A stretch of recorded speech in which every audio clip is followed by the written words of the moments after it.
Moby was one of King's slaves, and lived in a farm near the village. He was a hunter, and used to kill bush buck and other kinds of antelopes and many monkeys. The skins he used to dry in the sun, and when they were properly cured, he used to sell them in the market. The monkey skins were used for making drums, and the antelope skins were used for sitting mats.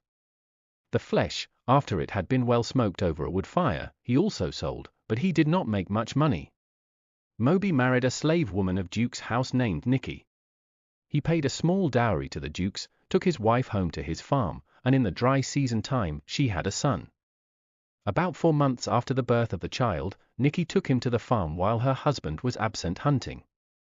She placed the little boy under a shady tree and went about her work, which was clearing the ground for the yams which would be planted about 2 months before the rains. Every day, while the mother was working, a big ape used to come from the forest and play with the little boy. He used to hold him in his arms and carry him up a tree, and when Nicky had finished her work, he used to bring the baby back to her. There was a hunter named Samba who had for a long time been in love with Nicky and had made advances to her, but she would have nothing to do with him, as she was very fond of her husband. When she had her little child, Samba was very jealous, and meeting her one day on the farm without her baby, he said, "Where is your baby?" And she replied that a big ape had taken it up a tree and was looking after it for her. When Samba saw that the ape was a big one, he made up his mind to tell Nicky's husband. The very next day, he told Moby that he had seen his wife in the forest with a big ape. At first Moby would not believe this, but the hunter told him to come with him and he could see it with his own eyes. Moby therefore made up his mind to kill the ape. The next day, he went with the other hunter to the farm and saw the ape up a tree playing with his son, so he took very careful aim and shot the ape, but it was not quite killed. It was so angry, and its strength was so great, that it tore the child limb from limb and threw it to the ground. This so enraged Moby that seeing his wife standing near, he shot her also. He then ran home and told King what had taken place. This king was very brave and fond of fighting, so as he knew that King Duke would be certain to make war upon him, he immediately called in all his fighting men. When he was quite prepared, he sent a messenger to tell King Duke what had happened. Duke was very angry, and sent the messenger back to the king to say that he must send the hunter to him, so that he could kill him in any way he pleased. This the king refused to do, and said he would rather fight. Duke then got his men together, and both sides met and fought in the market square.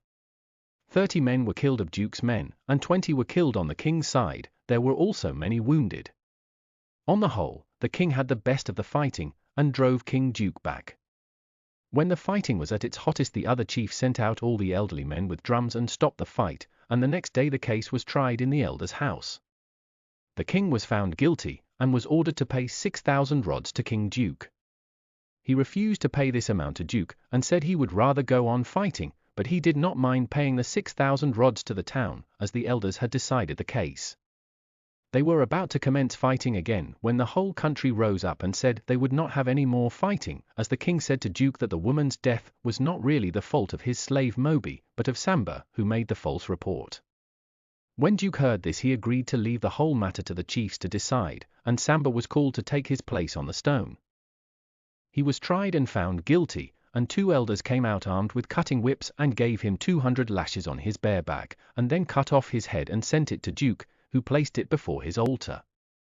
From that time to the present, all apes and monkeys have been frightened of human beings, and even of little children. The elders also passed a law that a chief should not allow one of his men slaves to marry a woman slave of another house, as it would probably lead to fighting.